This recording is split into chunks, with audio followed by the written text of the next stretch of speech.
see. Once again, here we go. Know the name, know the flow. Turn me up a little more. I'm setting traps, I'm alone. You know you whack, I'm a maniac. Boy, you know I'm black to the bone. Pick a place, nigga, pick a date. I go Goku, pick a low. Thought you was good, huh? Take you out back, Drake through the woods, huh? Thought I was weak, huh? You ain't see the work I put in all week, huh? Give me that. What's going on, guys? I am finally back. The sickness is over. I am feeling much better. I kind of struggled for a few days there. It was more of a cold than anything. I just kind of got sluggish, right? And it was tough for me to get back to filming because I was just so sluggish and just needed to relax and let my body recuperate. I started this whole 28-day how to get abs challenge, and I want to continue with seeing how far I can push my body. So it's gonna go further than 28 days, that's for sure. Because when you get sick, it's natural that you want to put the carbs back in. I'm gonna get back to it, and we're gonna see how far it takes me, man. Let's go. Yeah. Hey. So, what is a leader? And I think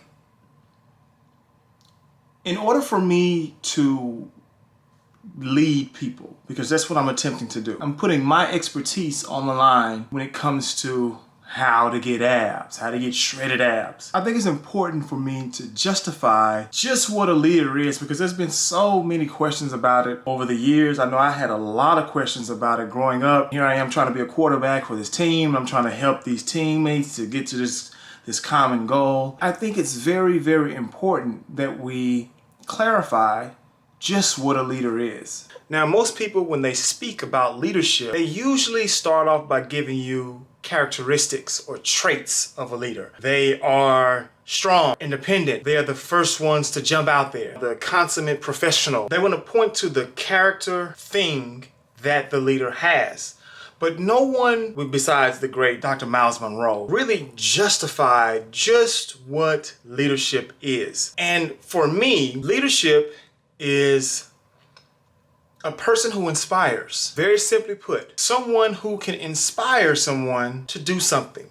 Now, in order for you to be inspiring, there's certain things that you must do in order to get the stamp of approval from people that you are a leader. Contrary to popular opinion, leaders are not born. Leaders are definitely made. There's so many people who believe that leaders are a position at a company, or a position on a staff, or, you know, this higher up, and that makes you a leader. But that's not true. There's so many people that you can meet around the world who are, you know, have status at a particular position in the job that definitely aren't leaders. Now, the real question that you should be asking is, how do you inspire? Because in order to become a leader, you must inspire. Now, in order for me to show you what a leader looks like, I'm going to break it down from a storytelling point of view.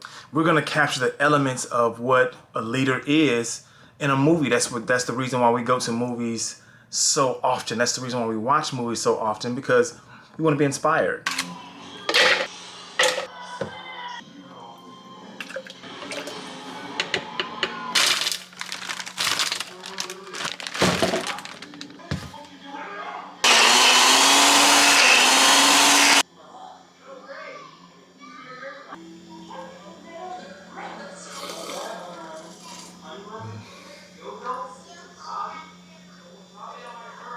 Protein shake. So LeBron James comes from a small town, and he works his way up to stardom, and he gets to the NBA. And what he would think would have been the hard part was getting out of Akron, Ohio, and getting to the NBA. But no. That's where all your troubles start. When you get to the NBA, he had a tattoo, the chosen one. And now all of the pundits come out and all of the questions start. Can he be the new star of the NBA?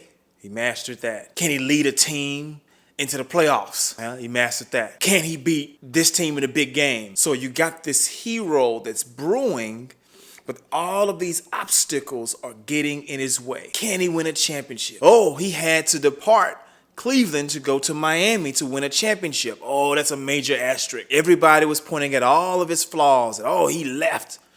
So he's not better than this guy or that guy or this guy or that guy. So he had to overcome all of these obstacles for people to see him as a leader. Eventually, he overcame all of them and he became the best player in the NBA. But he had to overcome so many obstacles left and right. This person saying this person saying that. Oh, they can't win a championship in Miami. They've got too many superstars. So you can see he had to go through the gauntlet of life. He had to suffer in several different scenarios in his life. You criticized at every single step, and still he was able to rise up and overcome all the pundits. That is why we call him a leader. We don't call him a leader because we just give him the name King James. We call him a leader because he keeps overcoming all of the obstacles that people would say would be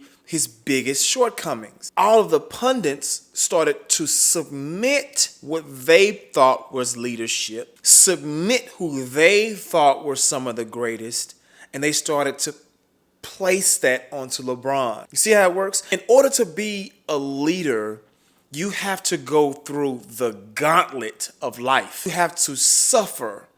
And many people aren't willing to go through the suffering in order to come out on the other side so that they can become a leader. You see what I'm saying? So leadership is not some position that is handed to you. Leadership is earned. Leadership is an earned title that people give to you because they've seen you go through the gauntlet of life and they've chosen you to call a leader. Because they were inspired by the things that you were doing, they then submit. Leadership is definitely submission. It is me willingly giving up my thoughts of what I believe and I submit it to you. That is what leadership ultimately is. Because I'm so inspired by the things that you're doing, I will submit what I believe is right and I will give it to you. That is how you earn and that is how you become a leader. You must be willing to go after what it is that you want with the zeal and this great ferociousness to get what it is that you are yearning for.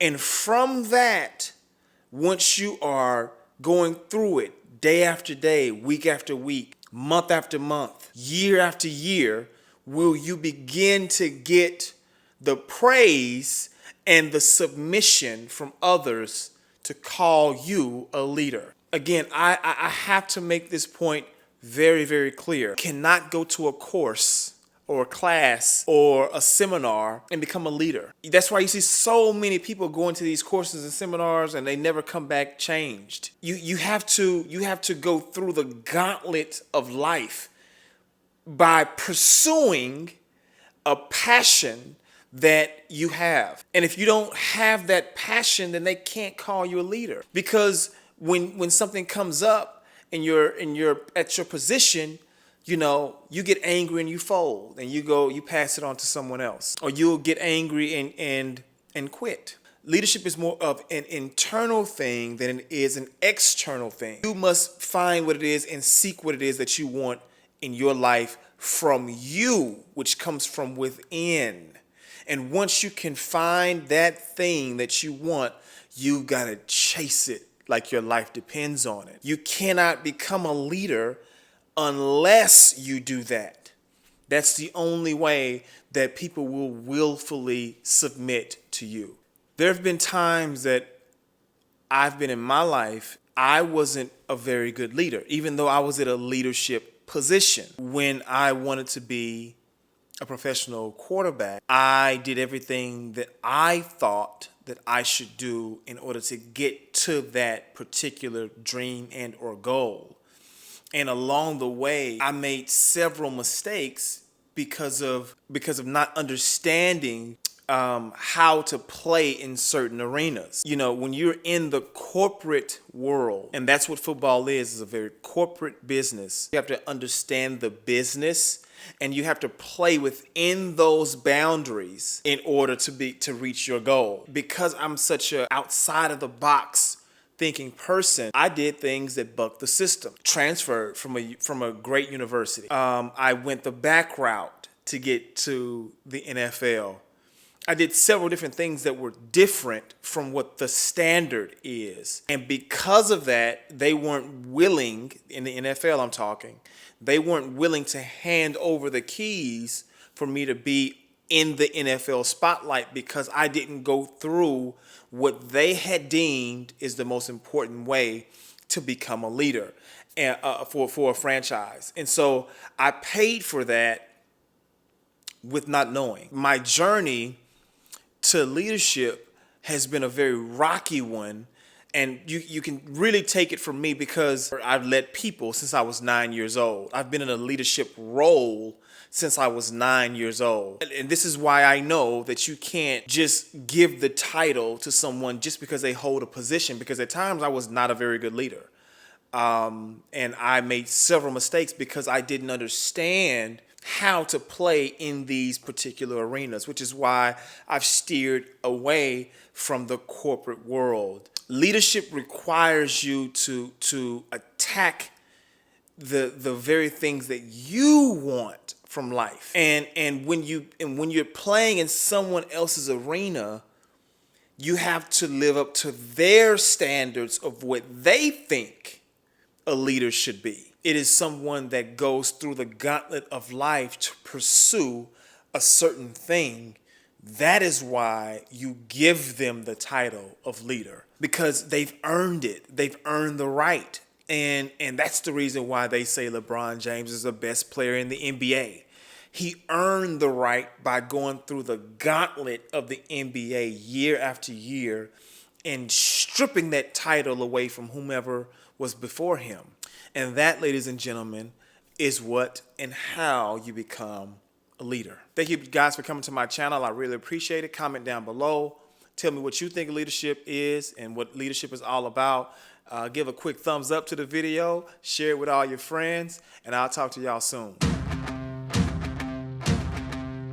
Yeah. Hey.